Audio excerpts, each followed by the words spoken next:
ননদের ছেলেকে সুন্নতে খাতনা করানো হয়েছে। গ্রামে আমরা এটাকে মুসলমানি বলি। গ্রামে কিন্তু এখনো একটা প্রচলন রয়েছে, আত্মীয় স্বজনের মধ্যে কারো যদি মুসলমানি করানো হয় তাকে কিন্তু এরকম ডালা সাজিয়ে দেওয়া হয়। আমার শাশুড়ি কিন্তু সম্পর্কে নানি হয়, আর নাতিকে ডালা দেওয়ার জন্য আমাদের বাড়িতে চলছে বিশাল প্রস্তুতি। সকাল থেকেই প্রস্তুতি চলছে, দুপুর গড়িয়ে সন্ধ্যাও হয়ে গেল, কিন্তু আমাদের তো কাজ আর শেষই হয় না। রাত 10টা বেজে গেল এই সব কিছু বানাতে বানাতে। এরপরেও নাকি আরো পিঠা বানানো বাকি রয়েছে। আমার ননদের শাশুড়ি এই নারিকেলটা দিয়েছিল আমাদেরকে ঈদে সেমাই খাওয়ার জন্য। নারিকেলটা দিয়ে আজকে কুলি পিঠা বানানো হবে। যেহেতু অনেকদিন যাবত ঘরে ছিল তাই নারিকেলের মধ্যে কিন্তু ফোপা হয়েছে। আমার শ্বশুর আব্বা নারিকেলটা কুড়িয়ে দিচ্ছিল, আর এইদিকে আম্মা হচ্ছে চুলা জাল ধরিয়ে নিল। বাজার থেকে চিড়া মুড়ি যা যা লাগবে সবকিছুই নিয়ে আসছি। আম্মা প্রথমে চিড়াগুলোকে একটু হালকা করে ভেজে নিচ্ছিল, আর এখানে কিন্তু লাল চিড়া এনেছিলাম। লাল চিড়াটা কিন্তু খেতে একটু বেশি মজা হয়। আর মিঠাই পাক দেওয়ার জন্য এখানে একটা কড়াইয়ের মধ্যে মিঠাইগুলো দিয়ে দিল। এরপর একটু পরিমাণ মতো পানি দেওয়া হলো। আমি কিন্তু এর আগে কখনোই মোয়া বানাতে দেখিনি, এই প্রথমই মোয়া বানানো দেখবো। এক চুলায় মিঠাই পাক দেওয়া হবে, আরেক চুলার মধ্যে আমার শাশুড়ি চিড়া ভেজে নিবে। আর আম্মাকে কাজে সাহায্য করার জন্য আমার ননদের শাশুড়িও কিন্তু চুলার পাড়ে বসছে। সবাই একটু মাশাআল্লাহ বলে দিয়েন। সত্যি কথা বলতে আমাদের পারিবারিক বন্ডিংটা খুবই ভালো। দোয়া করবেন যাতে এভাবেই আমরা সবাই মিলেমিশে থাকতে পারি। মিঠাইটাকে কিন্তু একটু নাড়াচাড়া দিয়ে রাখতে হবে, না হলে কিন্তু নিচে লেগে যাবে। আর এইদিকে আব্বা সুন্দর করে নারিকেলটা কুড়িয়ে নিয়েছে, কিন্তু নারিকেল পরিমাণে অল্প হয়ে যাওয়াতে শ্বশুর আব্বাকে আবারও বাজারে পাঠিয়েছি। আরো একটা নারিকেল হলেই কিন্তু হয়ে যাবে।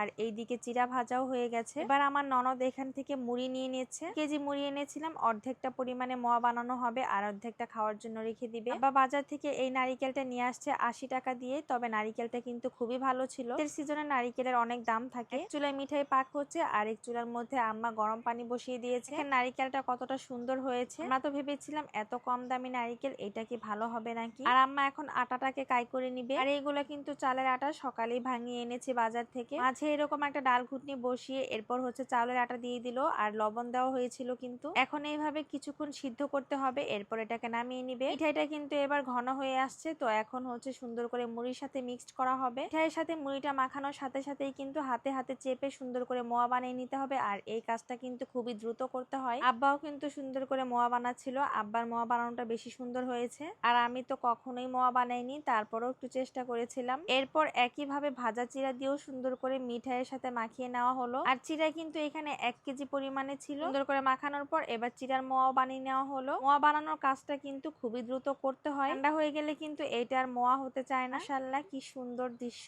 হাতে হাতে খুবই তাড়াতাড়ি করে মোয়া বানানো শেষ হয়ে গেল। চিড়ার মোয়া গুলো সুন্দর করে বানিয়ে নেওয়া হয়েছে। আর এখানে দেখেন এতগুলো মুড়ির মোয়া হয়েছে। আর মোয়াটাকে ঠান্ডা হওয়ার জন্য এইরকম চাঙ্গারির ভিতরে সবগুলো মোয়াকে রাখা হয়েছে। মোয়া বানানোর কাজ শেষ হয়েছে। এবার চুলার মধ্যে কড়াই বসিয়ে আম্মা কোরানো নারিকেল গুলো দিয়ে দিল। এখানে মোট 2টা নারিকেল ছিল। আর নারিকেলের মধ্যে এবার দেওয়া হলো ঝোলা গুড়। সুন্দরভাবে কিছুক্ষণ মিশিয়ে নিতে হবে। এটাকে কিন্তু পুলি পিঠাও বলে, আমরা গ্রামের ভাষায় এটাকে কুলি পিঠা বলি। কি এটার মধ্যে ভাজা মুড়ির গুঁড়া ব্যবহার করে। আজকে আমরা শুধু নারিকেল দিয়ে বানাবো। আর এইখানে হচ্ছে আটার কাইটা ঢেলে নিয়েছি। নারিকেলটা সুন্দর করে ভাজা ভাজা হওয়ার পর এখন এটাকে নামিয়ে নেওয়া হবে। আর এইদিকে আমার ননদ সুন্দর করে আটাটাকে মাখিয়ে নিচ্ছিল। এদিকে আব্বা আবার 12টা ডিম দিয়ে হচ্ছে মুরগি বসাবে। তো কিছুর মধ্যেও হাঁস মুরগির যত্ন নেওয়া একদমই ভুলেনি। আটা ঠান্ডা হওয়ার পর এরপরে হচ্ছে আমার ননদের শাশুড়ি এখানে সুন্দর করে মোয়াগুলাকে প্যাকেট করতেছিল। এক একজন মিলে এক এক কাজ করতেছে। এইভাবে সবাই হাতে হাতে কাজ করলে কিন্তু কাজটা খুবই দ্রুত হয়ে যায়। আর এইরকম সবাই মিলেমিশে কাজ করতে খুবই ভালো লাগে। একদিকে কাজও হচ্ছে আর একদিকে গল্পও হচ্ছে। একজন রুটি বেলছে, কেউ পিঠা বানাচ্ছে, কেউ আবার রুটিটাকে কেটে কেটে দিচ্ছে এভাবে। আর এই জন্যই আমার শাশুড়ি সবাইকে আমাদের বাড়িতে আসতে বলেছে, কারণ একা একা এত কিছু করা একদমই সম্ভব না। মাশাআল্লাহ আমার ননদের শাশুড়ি খুবই সুন্দর করে পিঠাগুলাকে বানিয়ে নিচ্ছে। এই পিঠা বানানোর সাথে সাথেই কিন্তু ভেজে নিতে হবে, নয়তো কিন্তু পরে ফেটে যায়। একদিকে পিঠা বানানো হবে আর একদিকে ভাজা হবে। প্রচন্ড গরম, তাই ভাবলাম এই পিঠাগুলাকে মাল্টি কুকারে ভেজে নেই। যেহেতু আমার ঘরে TQIU এর এই মাল্টি কুকারটি আছে, আমার আর কোনো টেনশন নেই। এই তো দেখেন একদিকে সবাই মিলে বানাচ্ছে আর একদিকে আমি হচ্ছে মাল্টি কুকারে পিঠাগুলা ভেজে নিচ্ছি। রবিরা সবাই বলা বলি করতেছিল এই পিঠা নাকি একদিকে বানাতে হয় আর একদিকে ভাজতে হয়। এই মাল্টি কুকারটি থাকায় আমার তো খুবই উপকার হয়েছে। যে কোনো ধরনের রান্নাই আমি মাল্টি কুকারে করে ফেলতে পারি। এটি বিদ্যুৎ সাশ্রয়ী, আর বর্তমানে গ্যাসেরও দাম বেড়ে গিয়েছে, তাই আমি মাল্টি কুকারটি ব্যবহার করছি। অনেক ভালো রেজাল্ট পাচ্ছি, তাইলে আপনারাও নিতে পারেন। আমি ওনাদের পেজ লিঙ্কটা মেনশন করে দিব। মাশাআল্লাহ দেখেন পিঠার কালারটা কতটা সুন্দর হয়েছে। আর আমি এই মাল্টি কুকারটি নিয়েছি TQIU এর ফেসবুক পেজ থেকে। রান্না খুবই দ্রুত সময়ে হয়ে যায়। তো অনেক বেশি পিঠা ছিল তাই একটু সময় লেগেছে। সন্ধ্যে হয়ে গেছে অথচ পিঠা বানানো শেষ হচ্ছে না। আমি অন্য কাজ করতেছিলাম আর এইদিকে আমার ননদ পিঠাগুলো বানিয়ে নিচ্ছিল। এই একটা প্রোডাক্ট থাকলে রান্না নিয়ে কোনো টেনশন হয় না। যখন অনেক বেশি মেহমান আসে তখনও কিন্তু